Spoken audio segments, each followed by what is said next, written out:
Hello વિદ્યાર્થી મિત્રો, આપ સૌનું આપના યુટ્યુબ ચેનલ પર હાર્દિક સ્વાગત છે. તો આજે હું તમારા માટે લઈને આવી ગઈ છું ધોરણ 8 વિષય ઇંગ્લિશ દ્વિતીય વાર્ષિક પરીક્ષા 2026ના પેપરનું સંપૂર્ણ સોલ્યુશન. તે પહેલાં તમે જો આપણી ચેનલને લાઇક, શેર અને સબસ્ક્રાઈબ ન કરી હોય તો તે જરૂરથી કરી દેજો. તો ચાલો આપણા પેપરનું સંપૂર્ણ સોલ્યુશન કરીએ. તો અહીં આપણા પેપરનો પહેલો પ્રશ્ન છે, ચૂઝ ધ કરેક્ટ ઓપ્શન. તો અહીં આપણો કરેક્ટ ઓપ્શન ચૂઝ કરવાનો છે. ફર્સ્ટ છે કે the sun blank in the east, તો rises in the east. He is afraid blank dogs of, તો he is afraid of dogs. Third છે I have lived there blank 5 years, તો I have lived here for 5 years. He is an honest man. And fifth છે we should obey our parents.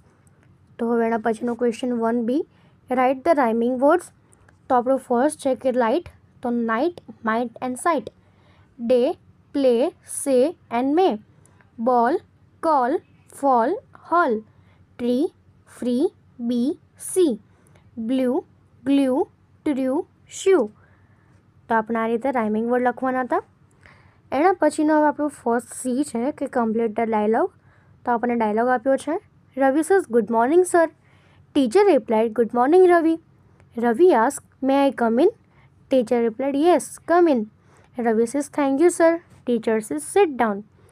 તો હવે એના પછીનો first D છે કે filling the blanks using because or therefore. તો અહીં આપણે બીકોઝ અને ધેરફોરનો યુઝ કરીને ખાલી જગ્યા પૂરવાની છે. ફર્સ્ટ છે I was ill therefore he was ill, therefore he did not come to school. Second, I worked hard because I wanted to pass. It was raining, therefore we stay at home. She was tired, therefore she slept early. He failed because he did not study. તો હવે એના પછીનો આપણો question 2, short answers. તો આપણો question છે કે read the notice and answer the questions. તો આપણને નોટિસ આપી છે, our school will celebrate annual day on 15th March at 5 PM. All the students must attend the function in proper uniform. Parents are cordially invited. તો હવે એના પરથી ક્વેશ્ચનના answer લખવાના છે. ફર્સ્ટ ક્વેશ્ચન છે when will the annual day celebrated. Answer, the annual day will be celebrated on 15th March. At what time will the function start? The function will start at 5 PM. Who must attend the function? All the students must attend the functions. Fourth question, in which dress should students come? Answer, students come in proper uniform. Fifth, who are invited to function?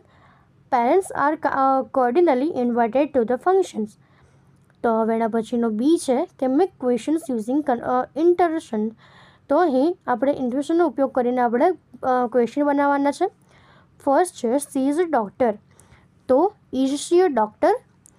They are playing. Are they playing? He can swim. Can he swim? You have finished your work. Have you finished your work? એના પછી fifth છે she will come tomorrow.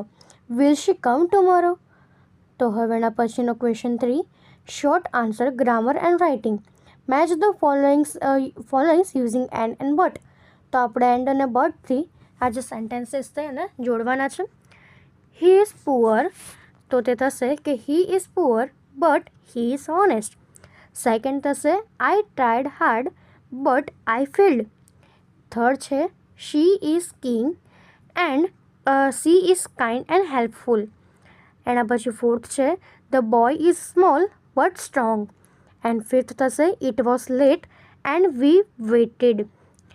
તો હવે એના પછીનો fifth આપણો B છે કે remove the incorrect word from the and rewrite the sentences.